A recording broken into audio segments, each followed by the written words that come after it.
السلام عليكم ورحمة الله وبركاته.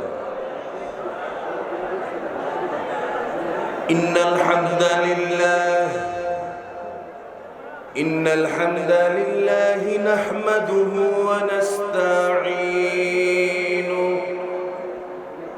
ونستغفره ونؤمن به ونتوكل عليه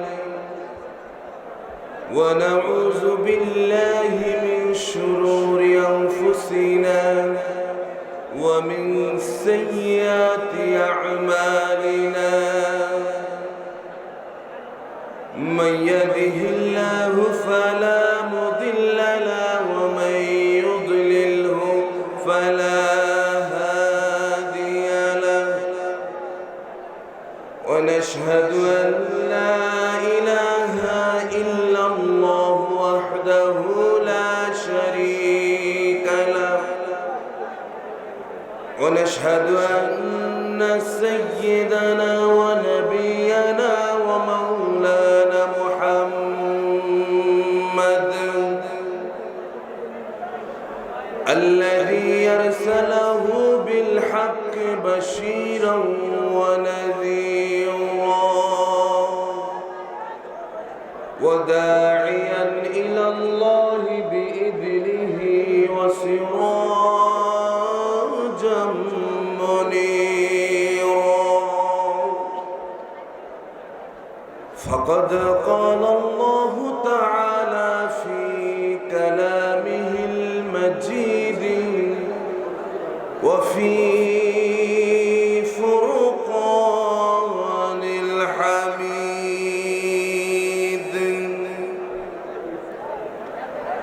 أعوذ بالله من الشيطان الرجيم. بسم الله الرحمن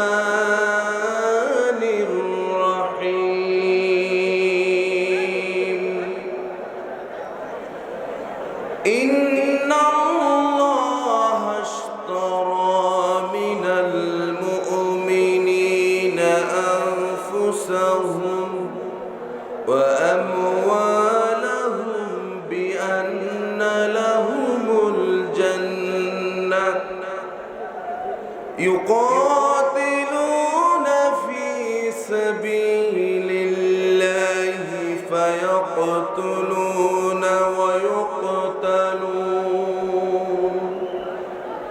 وعدا عليه حقا في التوراة والإنجيل والقرآن ومن أوفى بعهده من الله فاستبشروا ببيعكم الذي بايعتم به وذلك هو الفوز العظيم.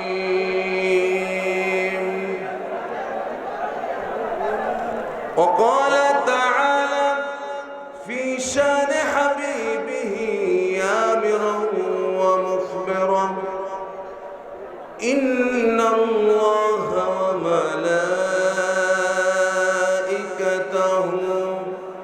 يصلون على النبي يا أيها الذين آمنوا صلوا عليه وسلموا تسليما. اللهم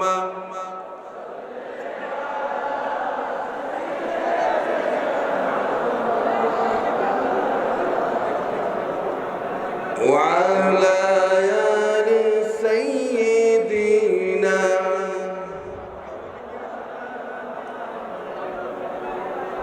হাজার ব্যথা বেদনার পরে ফিরে আসনি তুমি আপন ঘরে। দিনের আলো তুমি ছড়িয়ে দিতে চলে গেলে মদিনায় মক্কা ছেড়ে। হে রাসূল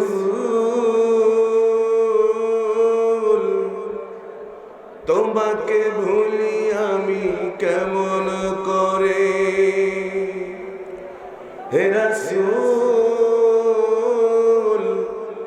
তোমাকে ভুলি আমি কেমন করে। আল্লাহুম্মা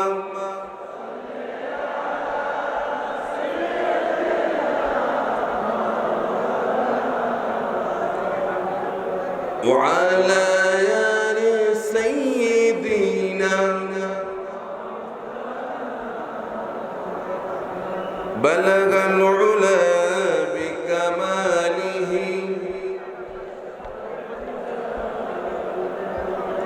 حسنت جميع خصاله صلوا عليه وآله سلموا يا قوم بل صلوا على صدر الأمين مصطفى ما جاء إلا رحمة للعالمين أما بعد الحمد لله كفى والصلاة والسلام على حبيبه المصطفى আমরা সকলে মহব্বতের সহিত পড়ি সাল্লাল্লাহু আলাইহি ওয়াসাল্লাম। আওলাদে রাসূল আল্লামা আলহাজ হযরত মাওলানা সৈয়দ তাহের আহমদ জাবিরি আল মাদানী রাহমাতুল্লাহ আলাইহির 55তম আজিমুশান ঈসা আলাইহিস সালাম মাহফিলের এখন সমাপনী রজনীতে আমরা উপস্থিত হয়েছি। এই ঐতিহাসিক এই মাহফিলের সম্মানিত সদর জলসা উপমহাদেশের প্রখ্যাত আলেমে দ্বীন 16 কোটি মুসলিম উম্মার হৃদয়ের স্পন্দন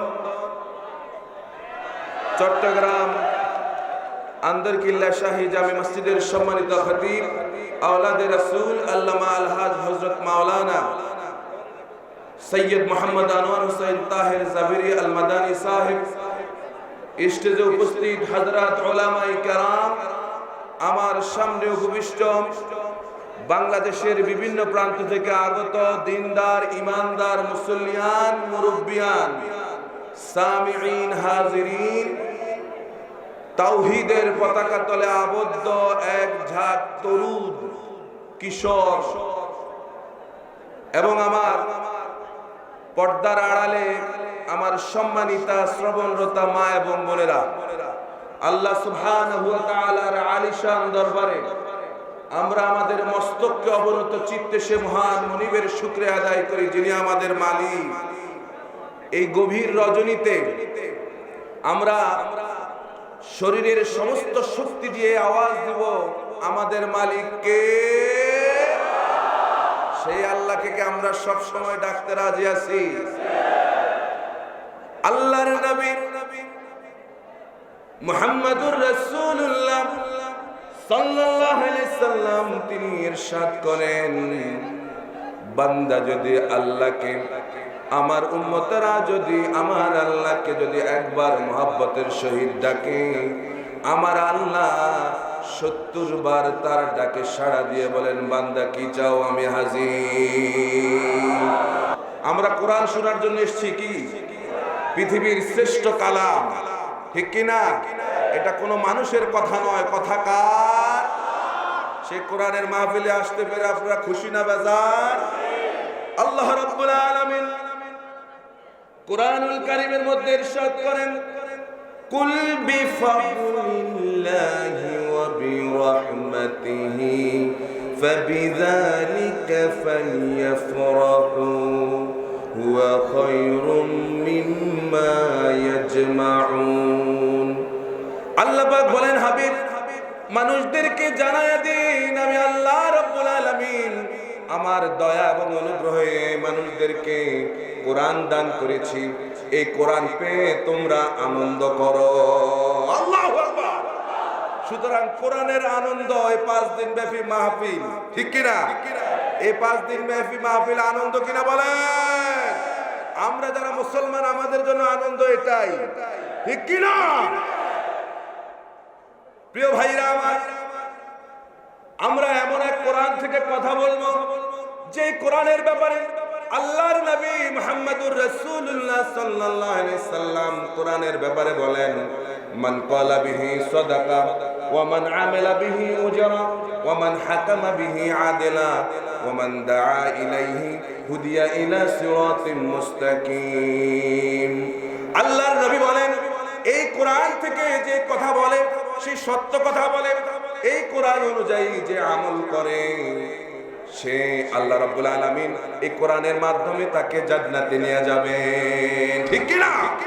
আর এই কোরআন থেকে যারা বিচার ফয়সালা করে তারা সঠিক বিচার করে, ঠিক কি না বলেন? সুতরাং আমাদের বাংলাদেশে শুধু কোরআন থেকে বিচার হয়? এলাকায় এলাকায় পাড়ায় পাড়ায় সব জায়গায় কোরআন থেকে বিচার হয়। বাংলাদেশে কোরআন থেকে বিচার হয় কিনা? আরো যেখানে ইসলামী সমাজ কল্যাণ পরিষদ যেই জায়গায় দেখা যায়, যেই জায়গায় পাওয়া যায়, সেখানে গিয়া তারা নানান কিছু তালাশ করে, ঠিক কিনা? আমি আমার ছোটবেলায় দেখেছি বিভিন্ন জায়গায় পাড়া মহল্লা ইসলামী সমাজ কল্যাণ পরিষদ লেখা থাকতো, কিন্তু এখন এই লেখাগুলো এখন আর থাকে না, ঠিক কিনা? এই লেখাগুলো এই জন্য থাকে না, সমাজের কিছু মাতবার যারা বিচার করে, সমাজের বিচার করে না, কিছু মাতবার আছে না আমাদের দেশে, তারা তাদের পকেটগুলোকে ভারী করার জন্য এই ধরনের ইসলামী সমাজ কল্যাণ পরিষদগুলো তারা বাংলার জমিন থেকে উঠাইয়া দিচ্ছে, ঠিক কিনা বলেন? ঠিক কিনা বলেন? আমাদের দেশের এই ধরনের মাতবাররা বিচার করে, দুই পক্ষের কাছ থেকে টাকা খায় কিনা? বিবাদীর পক্ষ থেকেও খায়, বাদীর পক্ষ থেকেও 5,000 এরপরে সালিশের দিন তারা বিচারটা সম্পূর্ণ করে না। আমি যদি ভুল বলি তাহলে আপনারা জবাব দিবেন, এটাকে ভুল না বাস্তব? কারণ আজকের সালিশে যদি বিচার ফয়সালা সম্পূর্ণ করে দেওয়া হয় তাহলে আগামীতে আর টাকা পাওয়া যাবে না। এই জন্য সালিশের সময় দেয় মাগরিবের পরে। মাগরিবের কম সময় থাকে, যে কম সময়ের মধ্যে সালিশ শেষ করতে না পারলে কয় এশার আযান দিছে, বলে কিনা বলেন? এশার আযান দিছে, এখন সালিশ শেষ। আজকের মতো সালিশ মুলতবি, আমাদেরকে নামাজ পড়তে হবে। চোর হলেও কি হবে? ইমানদার আছে কিনা? এরা আবার যখন দুই ভাইয়ের মধ্যে বিচার করে, কোরআনের বিচার নাই বিধায় সমাজে অবস্থা, দুই ভাইয়ের মধ্যে যখন বিচার করে তখন দুই ভাইয়ের মধ্যে জায়গা ভাগ করে দেয়। একটা জায়গা তারা এজমালি রাখে, আমাদের দেশে এজমালি বলে, বুঝেননি আপনারা? ওই যে বাঁশের মুড়াটা, এই এজমালিটা কেন রাখে আমি অনেক চিন্তা করছি, অবশেষে বুঝতে পারলাম এই এজমালিটা তারা এই জন্য রাখে, এটা কিন্তু তাদের নিজেদের চিন্তা চেতনা থেকে আসে নাই, এটা এসছে ইংরেজদের কাছ থেকে, ঠিক কিনা বলেন? আন্দাজে ঠিক বলছেন, আগে উদাহরণ দেই তারপরে বুঝবেন, বলি ইনশাআল্লাহ। ইংরেজরা, খেয়াল করবেন, 1947 সালে যখন ভারত এবং পাকিস্তানকে ভাগ করে, যখন ভাগ করে তখন তারা ভারতকে অর্ধেক, পাকিস্তানকে অর্ধেক দিয়ে দেয়, দেয় কিনা? আর বাঁশের মুড়া কিন্তু একটা রেখে দিচ্ছে। এটা কি? জোরে বলুন, জোরে বলুন। সে বাঁশের মুড়া কাশ্মীর রেখে দেওয়ার কারণে সে কাশ্মীর নিয়ে ভারত এবং পাকিস্তানের মধ্যে এখনো যুদ্ধ চলে কিনা বলেন? চলে কিনা? আমাদের বিচারকরা, আমাদের এলাকার মোড়লরা, মাতবাররাও ওই যে বাঁশের মুড়া রেখে দেয় এই জন্যে যে এই দুই ভাই আবার এই বাঁশের মুড়া নিয়ে ঝগড়া করবে, আবার আমাদেরকে ডাকবে, আবার আমাদের পকেট বাড়ি হবে, ঠিক কিনা? ঠিক কিনা বলেন? এটা একমাত্র কোরআনের বিচার সমাজে না থাকার কারণে, ঠিক কিনা বলেন? সেই কোরআনের বিচার কি আমরা চাই? মুসলমান বলতে হবে, কোরআনের বিচার কি আমরা চাই? কারা কারা চাই? হাত দেখা আল্লাহকে।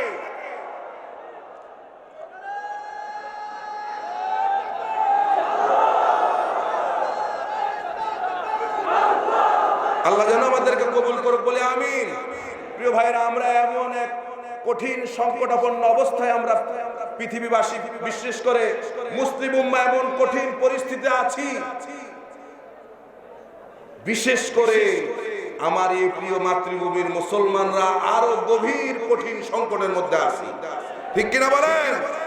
আজকে আমাদের দেশ প্রিয় মাতৃভূমি, যেই প্রিয় মাতৃভূমি এই মাসে, এই বিজয়ের মাসে 1971 সালে 30 লক্ষ শহীদের রক্তের বিনিময়ে এই সুন্দর বাংলাদেশ আমরা পেয়েছি, এই মানচিত্র আমরা পেয়েছি। ওরা আমাদের মানচিত্রকে খাবলে খেতে চায়, ঠিক কিনা বলেন? ওরা আমাদের দেশে নিজেদের আধিপত্য কায়েম করতে চায়। বাংলার 16 কোটি মুসলমান থাকতে বাংলাদেশে কোন হিন্দুস্তানের মতবাদ কায়েম করতে দেওয়া যাবে না। কারাগারের দিকে হাত দেখো আল্লাহকে।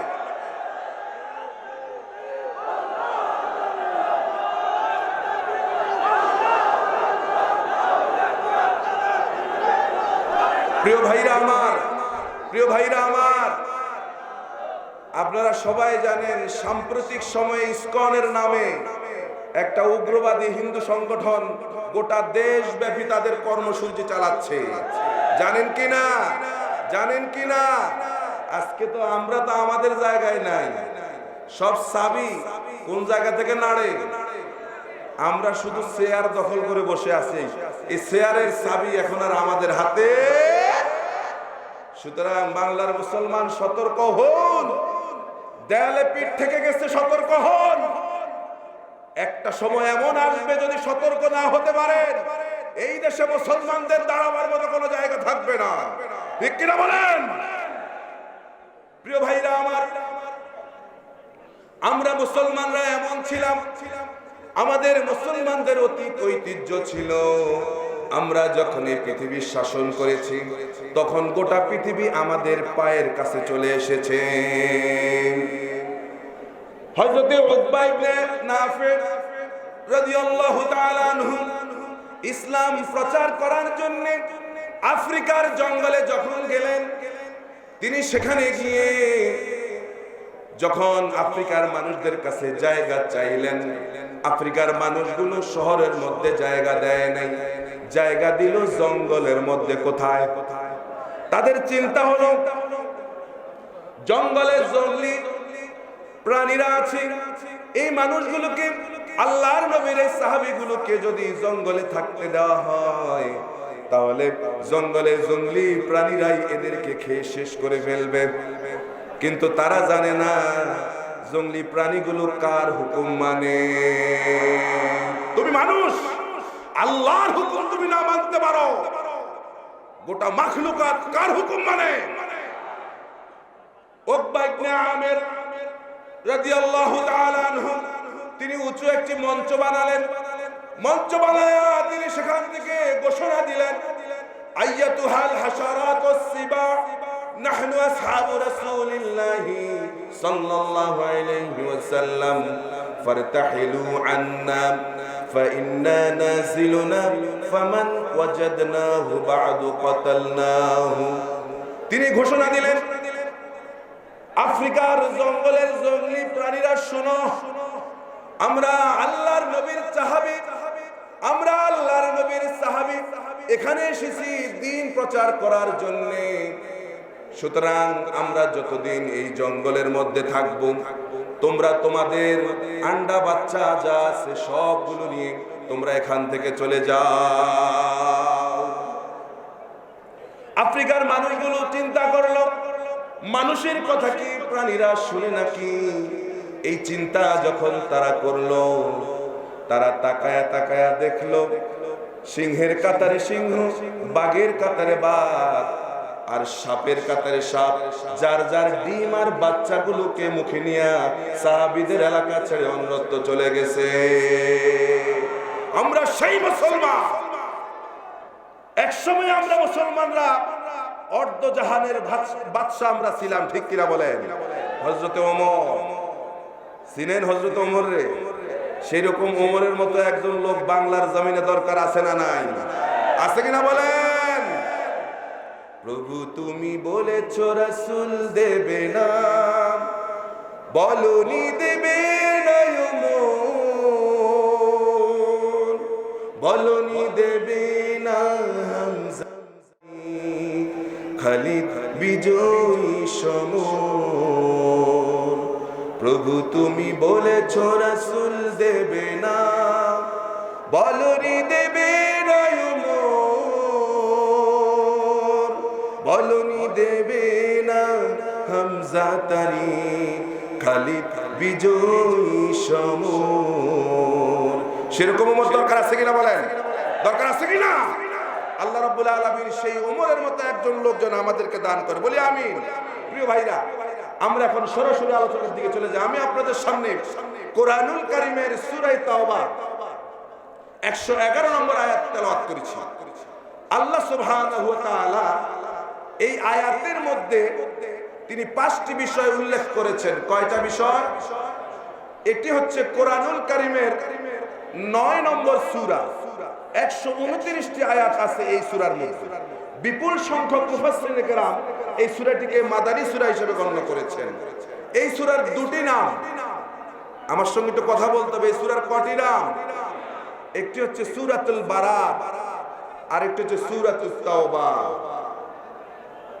সূরা বারাত এজন্য আল্লাহ রাব্বুল আলামিন নাম করেছেন। এই সূরার শুরুতে আল্লাহ সুবহানাহু ওয়া তাআলা মুশরিকদের থেকে সম্পর্ক ছিন্ন করে নিয়েছেন। বারাত শব্দের অর্থ হচ্ছে সম্পর্ক ছিন্ন করা। বারাত অর্থ কি? বারাত শব্দের অর্থ সম্পর্ক ছিন্ন করা। আল্লাহ রাব্বুল আলামিন বলেন, বারাতুম মিনাল্লাহি ওয়া রাসূলিহি ইলাল্লাযীনা আহাদতুম মিনাল মুশরিকিন। আল্লাহ পাক বলেন, মুমিনেরা শুনো, তোমরা যে সমস্ত মুশরিকদের সঙ্গে ওয়াদাবদ্ধ হয়েছো, আমি আল্লাহ এবং আমার রাসূল সেই সমস্ত মুশরিকদের থেকে সম্পর্ক ছিন্ন করে নিয়েছি। তাহলে আল্লাহ এবং তার রাসূল মুশরিকদের থেকে সম্পর্ক ছিন্ন করে নিয়েছেন, আর আমাদেরকে বলেছেন আমরা যেন তাদের সঙ্গে সম্পর্ক রাখি। ঠিক কিনা? কথা বলেন। মুশরিকদের সাথে আমাদের সম্পর্ক আছে? কথা বলেন না? নাই। আমার ডাইনে মুশরিক, বামে মুশরিক, পিছনে মুশরিক, সামনে মুশরিক, আমার মেয়ের জামাই মুশরিক, আছে না নাই? ওই যে গত কয়েকদিন আগে একজন দায়িত্বশীল ব্যক্তির নাম নেব না, তিনি বলেছেন আমি আমার ছেলেকে এমন এক মেয়েকে বিবাহ করলাম, সে খুব খুশি, এত খুশি যে আমার এই পুত্রবধূ সে বাংলাদেশে আসলে কোরবানি এবং রমজানের ঈদ উৎসবে সে পালন করে, আবার যখন কলকাতায় যায় তখন দুর্গার সামনে যায় মাথা নত করে। কথা বলেন, এরকম লোক আছে না নাই? খুব খুশি মুসলমান। ঠিক কিনা? আল্লাহ বলেছেন, তার রাসূল বলেছেন, খবরদার মুশরিকদের সাথে কোনো সম্পর্ক রাখা যাবে। আল্লাহ রাব্বুল আলামিন বলেন, লাতাজিদান্না আশাদ্দান নাসি আদাওয়াতান লিল্লাযীনা আমানুল ইয়াহুদা ওয়াল্লাযীনা আশরাকু। যে মুমিনদের জন্য দুইটা জাত সবচেয়ে নিকৃষ্ট। কয়টা জাত? সকলে বলতে হবে কয়টা জাত? আজকে জেনে নেন, মুমিনদের জন্য দুইটা জাত সবচেয়ে নিকৃষ্ট। একটা হচ্ছে ইহুদি, আরেকটা মুশরিক। কে বলেছেন? কে বলেছেন? এই দুইটা জাতের সঙ্গে দেখেন সারা পৃথিবী মুসলমানদের এই দুইটা জাতের সঙ্গে সম্পর্ক বেশি। আমরা যাদেরকে মডেল মনে করি সৌদি আরব, সেই সৌদি আরবে এখন আমেরিকার সঙ্গে সম্পর্ক আছে কিনা বলেন? ইসরায়েলের সঙ্গে সম্পর্ক আছে কিনা বলেন? আর আমাদের সম্পর্ক কারোর সঙ্গে নাই। আছে? আমরা এমন এক বন্ধু বানালাম যে সারা জীবন আমাদের থেকে শুধু নিতেছে, কিন্তু দেওয়ার কোনো খবর কিয়ামতের পরে দেবে। কথা বলেন না কেন? ওই যে দুই বন্ধু ছিল, সে এক বন্ধু আরেক বন্ধু থেকে বলে, আমার যখন পয়সা হবে তখন আমি তোমাকে খাওয়াবো, এখন তুমি আমাকে খাওয়াও। প্রতিদিন বন্ধুর থেকে খায়, প্রতিদিন খায়, কিন্তু ওই যে বন্ধু খায় এই বন্ধুর আর সময় হয় না ওই বন্ধুকে খাওয়ানো। ঠিক কিনা বলেন? ঠিক কিনা? সুতরাং আমরা এমন বন্ধু পাইছি, এই বন্ধু পায়া আমরা খুশি না বেজা? ও বা কথা কয় না, খুশি। কে কে খুশি আর হাত ওঠান তো। ওই দেখছেন নি দুই একজন খুশি আছে। আপনারা বুঝছি তো সবাই মিজানুর রহমান আজহারির জন্য বসে আছেন, আমি বুঝি। কিন্তু ফাঁকে ছোট্ট একটা কথা বলি, এটা শিক্ষার জন্য বলি, এটা এই জন্য বলি, মিজানুর রহমান আজহারি সাহেব এই দেশে এমন এক সময় এসেছেন যখন এই দেশের মাঠগুলো প্রস্তুত, ঠিক কিনা বলেন? এই মাঠ প্রস্তুত করে গেছেন যিনি, তাকেও কিন্তু স্মরণ রাখা দরকার। আমাদের দেশের মানুষগুলো, মুসলমানরা এখন এমন অবস্থায় পৌঁছে গেছে, কথা বলতে বলতে এমন জায়গায় বলে যে আল্লামার চাইতেও জনপ্রিয়তা বেশি হয়ে গেছে। না, খবরদার মুসলমান, এই কথা বলবেন না, কোনোদিনও বলতে পারবেন না, ঠিক কিনা বলেন? এই মাঠ প্রস্তুত করে গেছেন তিনি, ঠিক কিনা বলেন? ঠিক কিনা বলেন? মিজানুর রহমান আজহারিকে আমরা সবাই ভালোবাসি কোরআনের জন্য, ঠিক না? তিনি আমাদের মাঝে শত বছর বেঁচে থাকুক, কিন্তু শুধু আমরা তার কথাই শুনবো, বাংলার জমিনে আর কোনো বক্তার কথা শুনবো না, এমন যেন মেন্টালিটি আমাদের জন্য না হয়। কথা বলেন না কেন? আমরা যারা রাতকে রাত কষ্ট করে আলোচনাগুলো নোট করি, আমাদের কথাও দুই একটা শোনার দরকার আছে। কারণ কার কথায় কার হেদায়েত হয়ে যায় আপনিও জানেন না, আমিও। কথা বলেন ঠিক কিনা? এই মেন্টালিটি পরিবর্তন করবেন, করবেন। আল্লাহ যেন আমাদেরকে সেই তৌফিক দেয়। অবশ্যই মিজানুর আজহারির জন্য আমাদের ভালোবাসা আছে, থাকবে, কিন্তু অন্য বক্তাকে অশ্রদ্ধা করে নয়, ঠিক কিনা বলেন? ঠিক কিনা বলেন? কারণ এই দেশের সবাই আমরা কোরআনের কথা বলি। এক আল্লামা জায়গায় বন্দী, লক্ষ লক্ষ মুফাসসিরে কোরআন এখন সারা বাংলাদেশে আছে, ঠিক কিনা বলেন? এই দেশে যে গণজাগরণ শুরু হয়েছে, এই দেশকে আর থামানো যাবে না। সেদিন বেশি দূরে নয়, ইসলামের সূর্য উঠতে আর বেশি দূরে নয়, ঠিক কিনা বলেন? ইসলামের সূর্য আমরা চাই কিনা? কারা কারা চাই? তো হাত দেখা আল্লাহকে।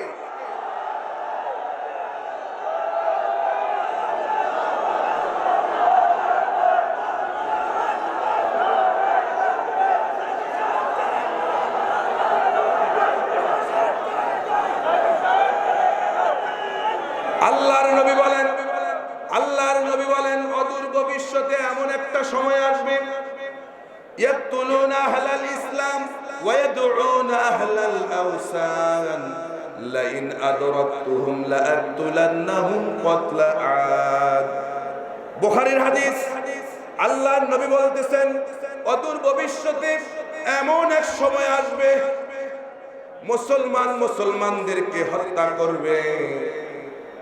প্রিয় ভাইয়েরা খেয়াল করেন, আল্লাহর নবী 1400 বছর আগে বলে গিয়েছেন অদূর ভবিষ্যতে এমন এক সময় আসবে, মুসলমানদেরকে হত্যা করবে, আর মূর্তি পূজারী যারা আছে, দাদারা যারা আছে, তাদেরকে বুকে টেনে নেবে। আল্লাহর নবী বলেন লাইন আদরাকতুহুম, আমি যদি তাদেরকে পেতাম। কাদেরকে? যারা তাদেরকে বুকে টেনে নেয়, ঠিক কিনা?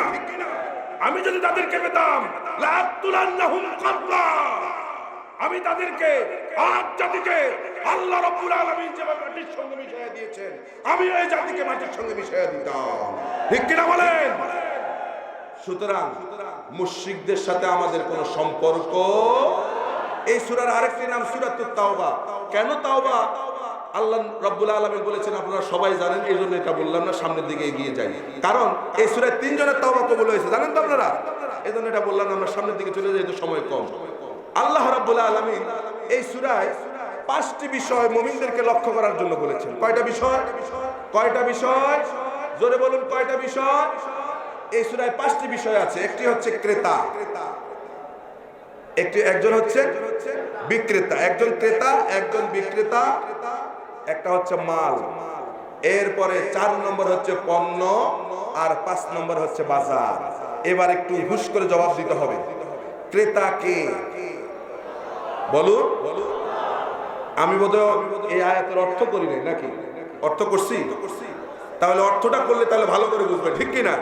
আল্লাহ রাব্বুল আলামিন বলেছেন ইন্নাল্লাহ হাশতারা মিনাল মুমিনিন, আল্লাহ সুবহানাহু ওয়া তাআলা মুমিনের জান এবং মাল কিনেছেন, বিনিময় দিয়েছেন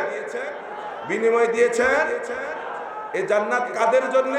ইউকাতিলুনা ফি সাবিলিল্লাহ, যারা আল্লাহর রাস্তায় সংগ্রাম করে। ফায়াকতুলুনা ওয়া আল্লাহর রাস্তায় সংগ্রাম করতে গিয়ে আগে মারে, পরে আমরা তো এমন মুসলমান আছি আগে মার খেয়ে বসে আছি, ঠিক কিনা বলেন? কিন্তু আল্লাহ সুবহানাহু ওয়া তাআলা এমন মুমিনদের কাছে জান বিক্রি করবেন যারা আগে মারে তারপরে। তাহলে এবার বোঝা গেছে কিনা? বিষয় হচ্ছে কয়টা? একজন ক্রেতা, একজন বিক্রেতা, মাল, পণ্য, বাজার। আচ্ছা বলেন তো ক্রেতা কে? ক্রেতা কে? বিক্রেতা?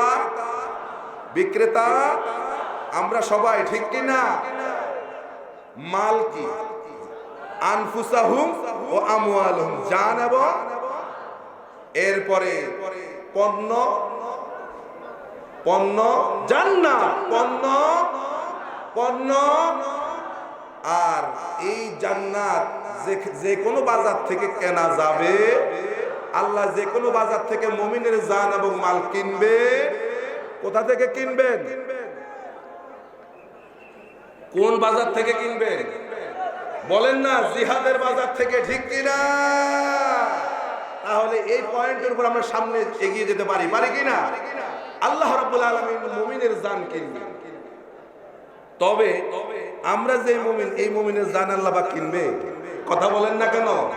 এই মুমিনের জান কিনবে।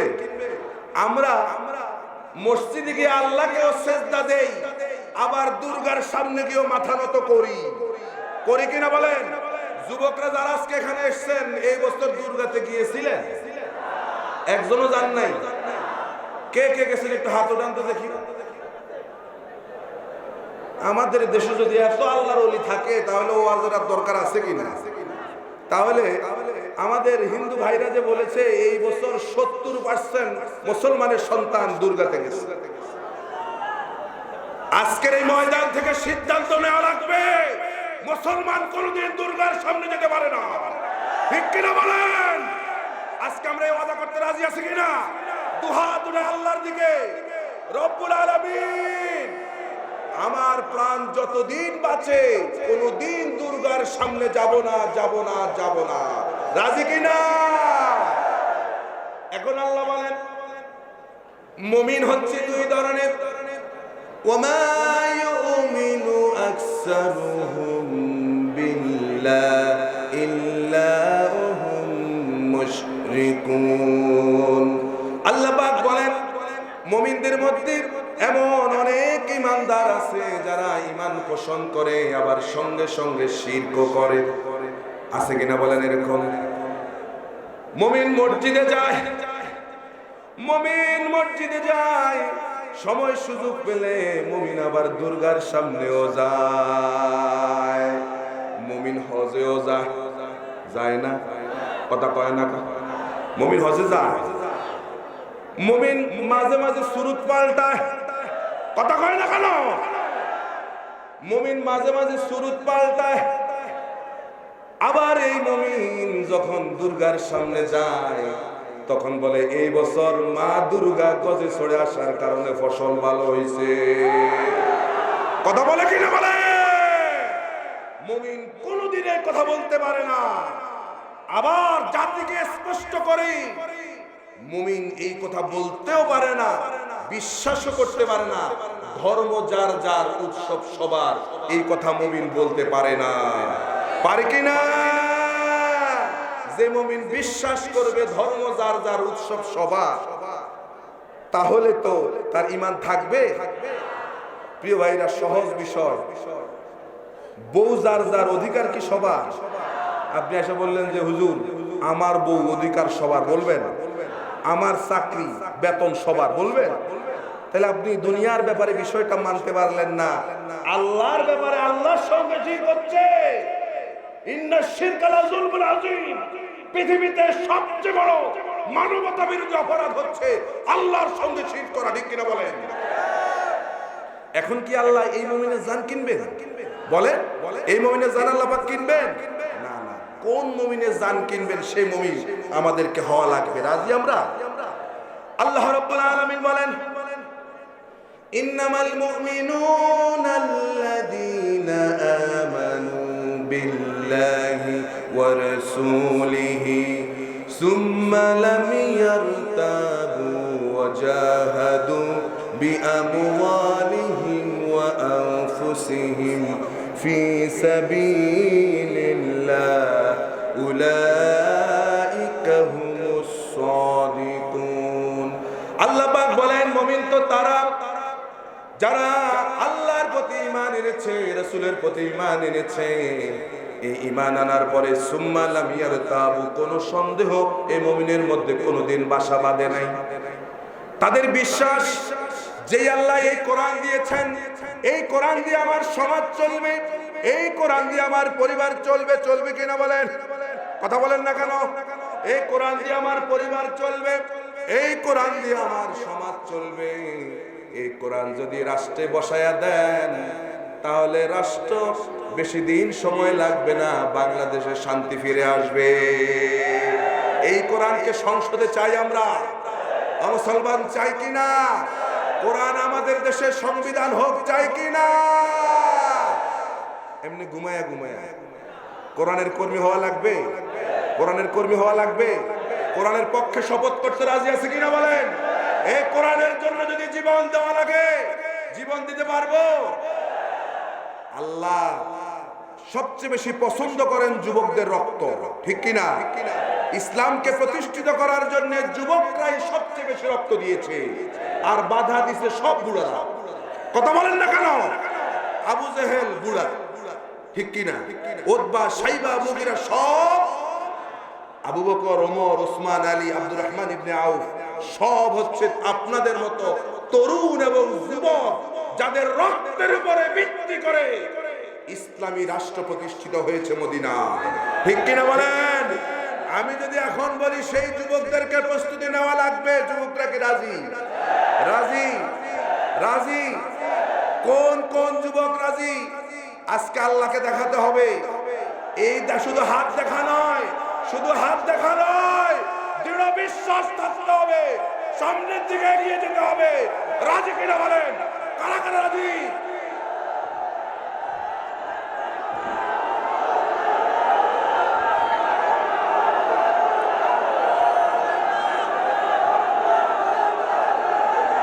প্রিয় ভাইরা, বসেন বসেন বসেন বসেন বসেন। আবার এটা আবার তাহিরির মতো হইয়া যায়, হ্যাঁ? তাহিরি তো একবারে বসেন বসেন বইলা সারা বাংলাদেশ, হ্যাঁ, কথা কয় না। এই বসেন আর সেই বসেন এক না, ঠিক কিনা? আমি আপনাদেরকে বসতে বলেছি, আমরা কোরআনের কথা বলতেছি, ঠিক কিনা? আল্লাহ রাব্বুল আলামিন মুমিনদেরকে দিবেন কি? কথা বলেন। জান্নাত। সেই জান্নাত তো আমাদের বাড়ির আশেপাশে পাওয়া যায়, পাওয়া যায়। সেই জান্নাতে কি আমাদের সকলকে যাওয়া লাগবে? সেই জান্নাতকে আমরা দেখেছি। আল্লাহর নবী বলেন, আল্লাহ রাব্বুল আলামিন হাদিসে কুদসির মধ্যে বলেন, আদাতু লিইবাদিস সালিহিন মা লা আইনুন রাআত ওয়া লা উযনুন সামিআত ওয়া লা খাতারা আলা কলবি বাশারিন। আল্লাহর রাব্বুল আলামিন হাদিসে কুদসির মধ্যে বলেন, আমি আমার মুমিন বান্দাদের জন্য এমন এক জান্নাত প্রস্তুত করে রেখেছি, মা লা আইনুন রাআত, এমন কোন চোখ নাই যে চোখ দেখেছে জান্নাত কেমন। ওয়ালা উযনুন সামিআত, এমন কোন কান নাই যে কান শুনেছে জান্নাতের নেয়ামতের কথা। ওয়ালা খাতারা আলা কলবি বাশারিন, এমন কোন অন্তর নাই যে অন্তর কোন দিন চিন্তা করতে পেরেছে জান্নাতের ব্যাপারে। এমন এক জান্নাত আল্লাহ রাব্বুল আলামিন মুমিনদের জন্য প্রস্তুত করে রেখেছেন। সেই জান্নাতে আমরা যেতে চাই। আল্লাহ রাব্বুল আলামিন বলেন, ওয়াসারিউ ইলা মাগফিরাতিন মির রাব্বিকুম ওয়া জান্নাতিন আরদুহাস সামাওয়াতু ওয়াল আরদু উইদ্দাত লিল মুত্তাকিন। আল্লাহ পাক বলেন, দৌড়াও আমার ক্ষমার দিকে, দৌড়াও আমার জান্নাতের দিকে দৌড়াও, তাহলে আল্লাহ রাব্বুল আলামিন তোমাকে এমন এক জান্নাত দিবেন যে জান্নাতের বিশালতা আসমান এবং জমিনের চাইতেও বড়। প্রিয় ভাইরা, সেই জান্নাতে কি আমাদের সকলের যাওয়া লাগবে? কথা বলেন না। সেই জান্নাতে কি সকলে যাওয়া লাগবে, নাকি আজকের মাহফিলের বাম পাশের লোকেরা জান্নাতে গেলেই চলবে, ডাইন পাশের লোকদের যাওয়া লাগবে না? ডাইন পাশের লোকেরা কি জান্নাতে যেতে চান? আমার সামনের লোকেরা কি জান্নাতে যেতে চান? আমার বাম পাশের লোকেরা কি জান্নাতে যেতে চান? সেই জান্নাতের পথে যদি বাধা আসে, ফিরে আসবো এই পথ থেকে। কথা বলেন না? সেই বাধা যদি আমার বাপে দেয়, মানবো বাবাকে? কথা বলেন, মানবো? সে বাধা যদি আমার নেতা দেয়, সেই বাধা যদি আমার এলাকার মোটা নেতা দেয়, মানবো? সেই বাধা যদি কোনো দেশ দেয়, মানবো? জান্নাতে যাওয়া লাগবে, লাগবে কিনা? সেই জান্নাতে যেতে হলে যত বাধা আসুক, সেই বাধা হয়তো আমাকে পৃথিবী থেকে চলে যাওয়ার ষড়যন্ত্র হতে পারে। কথা বলেন না কেন? আমাকে হয়তো ফাঁসির কাস্টে ঝুলতে হতে পারে, আমাকে হয়তো আরো বড় কোরবানি দেওয়া লাগতে পারে। আমরা এই জান্নাতের পথ থেকে সরে যাব না। রাজি? সরে যাব? সরে যাব? যেই বাধা দেখ, আমরা তার বাধা মানি না, মানি না। এই বিজয় দিবসের এটাই হবে মুমিনদের সবচেয়ে বড় শপথ। ঠিক কিনা? ঠিক কিনা? বিজয়ের মাস বারবারে আসে, কিন্তু বিজয়ের মাসের শিক্ষা গ্রহণ করা লাগবে। লাগবে কিনা? বিজয়ের মাসের শিক্ষা হচ্ছে মুমিনরা জান্নাতে যেতে যদি যত বাধা আসুক, কোন বাধা মুমিনরা মানতে পারে। প্রিয় ভাইরা আমার, হযরতে সাদ সালামী রাদিয়াল্লাহু তাআলা আনহু ইসলাম কবুল করেছেন। ইসলাম কবুল করার পরে তিনি একদিন আল্লাহর নবীর দরবারে গিয়ে হু হু করে কাঁদতেছেন, কান্না শুরু করে দিলেন। আল্লাহর নবী বলেন, সাদ সালামী কেন কান্না করো? সাদ সালামী বলল, ইয়া রাসূলুল্লাহ, ইয়া হাবিবাল্লাহ। প্রিয় ভাইরা, আপনারা কি আমার কথা শুনতেছেন? আমরা তো জান এবং মাল বিক্রি করা লাগবে, লাগবে কিনা? কোন জায়গায়, কোন বাজারে? রায়পুরে, লক্ষ্মীপুরে, ঢাকার বাজারে, কোন বাজারে? সেই বাজারের কথাই বলছি। হযরত সাদ সালামী, কি নাম? সাদ সালামী রাদিয়াল্লাহু তাআলা আনহু। মনে আছে আপনাদের? সাদ সালামী বলল, ইয়া রাসূলুল্লাহ, আমি ইসলাম কবুল করার পরে হয়ে গেল, আমি মদিনার অলিতে গলিতে ঘুরছি। আমার বড় আশা আপনার সুন্নত আমি পালন করব, মনে বড় আশা। 8 মাস মদিনার অলিতে গলিতে বিভিন্ন বাড়ি গিয়ে প্রস্তাব দিয়েছি। সুন্নত হচ্ছে আপনি বিবাহ করেছেন, আমি এখনো বিবাহ করতে পারি নাই। আমি মদিনার এমন কোন পরিবারে যাই নাই যেখানে বিয়ের প্রস্তাব দেই নাই, কেউ আমার কাছে মেয়ে বিয়ে দিতে চায় না। কারণ হচ্ছে আমি কালো, আমার মুখের মধ্যে বসন্তের দাগ, আমার মুখের মধ্যে বসন্তের দাগ, এই জন্য কেউ আমার পছন্দ করে না। এই জন্য আমি আপনার দরবারে আজকে এসে কাঁদতেছি, ইয়া রাসূলুল্লাহ, আমার কি হলো? আল্লাহর নবী বলেন, যাও আমর ইবনে ওয়াহাবের বাড়ি যাও। কার বাড়ি? যাও আমর ইবনে ওয়াহাবের বাড়ি যাও।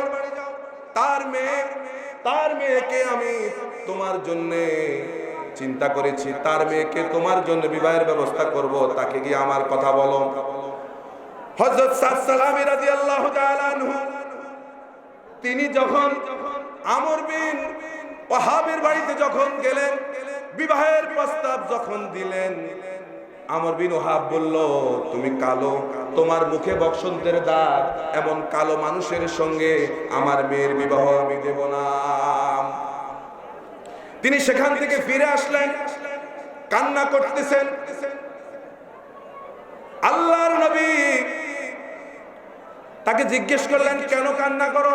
সাদ সালামী বলল, ইয়া রাসূলুল্লাহ, আমর বিন ওয়াহাব আমার কাছে মেয়ে বিবাহ দিবে না। কেন? আমি কালো, মুখে বসন্তের দাগ, এজন্য আমার কাছে মেয়ে বিবাহ দিবে না। ইত্যবসরে আমর বিন ওয়াহাবের মেয়ে ভিতর থেকে সব ঘটনা সে দেখলো, শুনলো। আমর বিন ওয়াহাব যখন ঘরের ভিতরে গেলেন, মেয়ে বলল, বাবা কাকে তুমি ফিরাইয়া দিয়েছ? আল্লাহর নবীর সাহাবী আল্লাহর নবী তোমার কাছে পাঠিয়েছে আমার বিবাহের প্রস্তাব দিয়ে, অথচ তুমি আল্লাহর নবীর কথা মানলে না, তাকে পাঠাইয়া দিয়েছ। বাবা আমি আজকে তোমার কাছে জানাইয়া দিলাম, আল্লাহর নবী আমার জন্য যে পাত্র পছন্দ করেছেন, আমি তোমার মেয়ে সেই পাত্রকে আমিও পছন্দ করি। নিয়ে যাওয়া হলো। এই কথা বলার পরে পরে আমর বিন ওয়াহাব দৌড় মারলেন, দৌড় মেরে আল্লাহর নবীর দরবারে চলে গেলেন। যা বললেন, ইয়া রাসূলুল্লাহ, আমি ভুল করে ফেলেছি, আমার মেয়ে আমর বিন ওয়াহাবকে বিবাহ করতে রাজি। সুবহানাল্লাহ বলেন। আল্লাহর নবী বলেন, তাহলে বিবাহের মোহর দেওয়া লাগবে। মোহর দেওয়া লাগেনি আমাদের দেশে, কথা বলেন না কেন? মোহর দেননি আপনারা? আমাদের দেশে মোহরকে উল্টা এখন যৌতুক বানাইছে, ঠিক কিনা বলেন? আজকের মাহফিলে এই যেহেতু মোহরের ব্যাপারে একটা কথা এসছে, এটা বলে দিই। বিবাহের সময় আমরা যারা বিবাহ করেছি সবাইকে মোহর দিয়ে দিয়েছি, সবাইকে মোহর দিয়েছি, দেখছেন?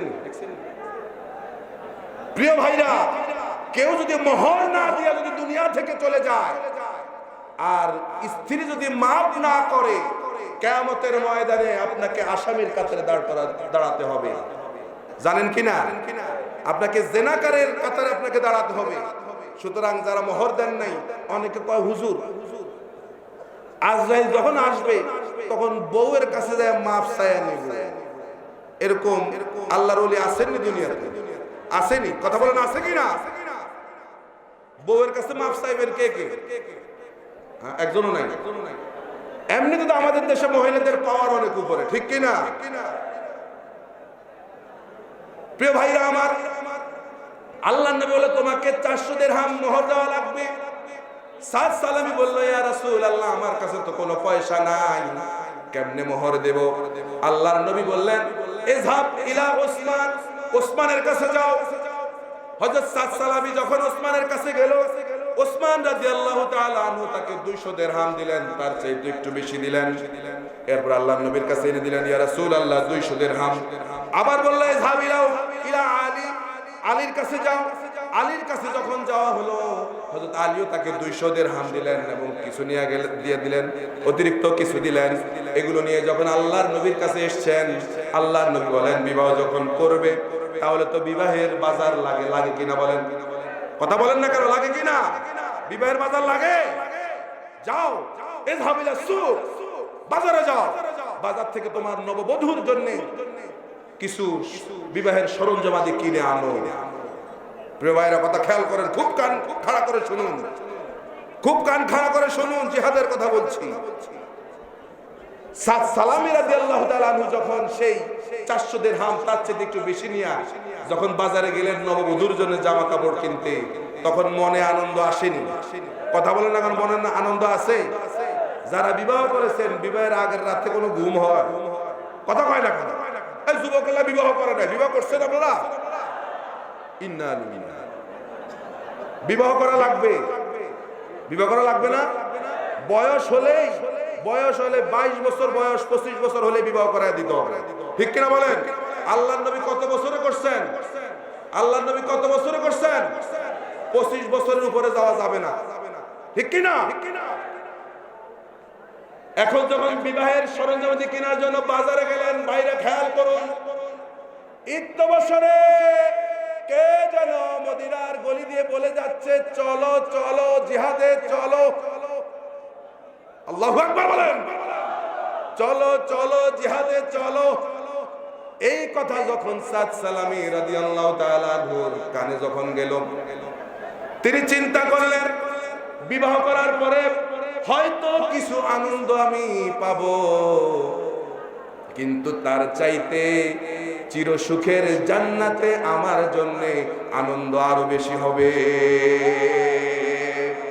সাদ সালামি রাদিয়াল্লাহু তাআলা আনহু বিবাহের সরঞ্জামাদি না কিনে বাজারে গিয়ে যুদ্ধের সরঞ্জামাদি কিনলেন। যুদ্ধের সরঞ্জামাদি কিনে ঢাল কিনলেন, ঘোড়া কিনলেন, তরবারি কিনলেন। তরবারি কিনে জিহাদের ময়দানে চলে গেলেন। সাদ সালামি রাদিয়াল্লাহু তাআলা আনহু জিহাদের ময়দানে গিয়ে অনেকগুলি কাফির মুশরিককে দুনিয়া থেকে বিদায় করে দিয়া সাদ সালামী রাদিয়াল্লাহু তাআলা আনহু তিনি নিজেও শাহাদাত বরণ করলেন। হযরত আবু লুবাবা রাদিয়াল্লাহু তাআলা আনহু এই সংবাদ রাসূলের কানে পৌঁছে দিলেন। আল্লাহর নবী দৌড়ে আসলেন সাদ সালামীর কাছে। আল্লাহর নবী সাদ সালামের কাছে এসে আবু লুবাবাকে বললেন, লুবাবা, সাদ সালামের গায়ে উপর থেকে কাপড়টা একটু সরায় দাও, মুখ থেকে কাপড়টা সরাও, আমি আমার সাদ সালামকে একটু দেখতে চাই। মুখের উপর থেকে যখন কাপড়টা সরিয়ে দেওয়া হলো, আল্লাহর নবী শিশু বাচ্চার মতো হু করে কেঁদে উঠলেন। এরপরে আল্লাহর নবী আকাশের দিকে তাকালেন, সঙ্গে সঙ্গে আল্লাহর নবী হেসে দিলেন। এরপরে আল্লাহর নবী আকাশের উপর থেকে তিনি মুখটাকে ঘুরাইয়া নিলেন।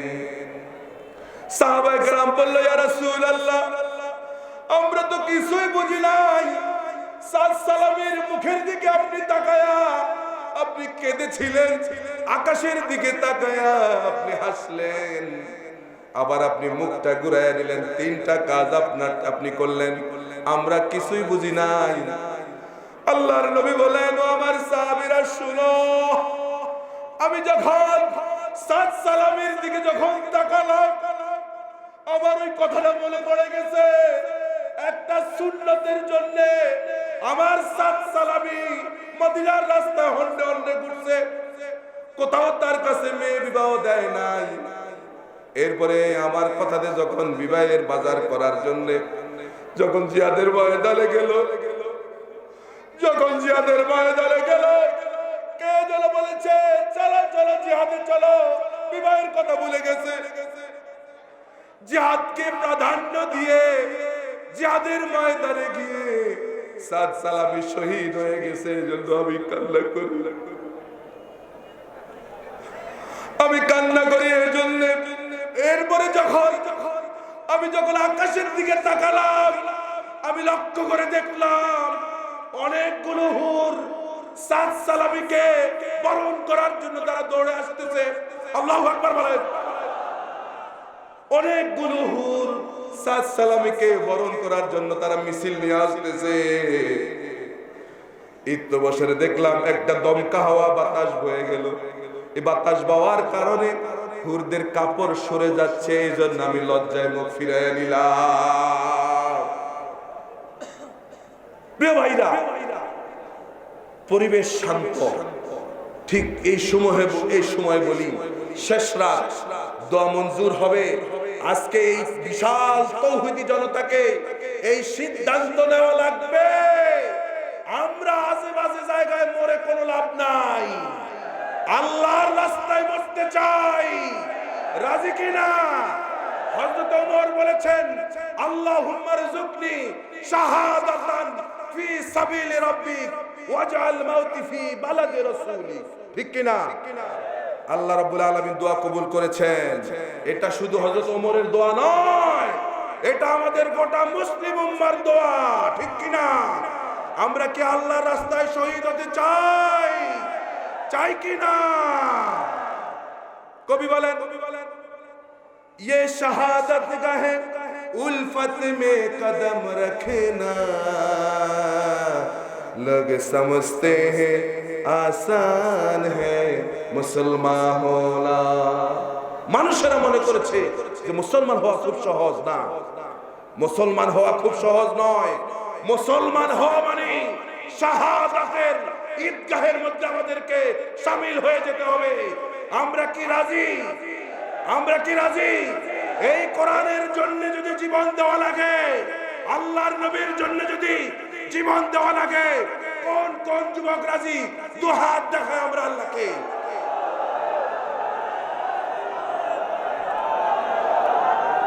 أقول قولي هذا وأستغفر الله لي ولكم ولسائر المسلمين من كل ذنب فاستغفروه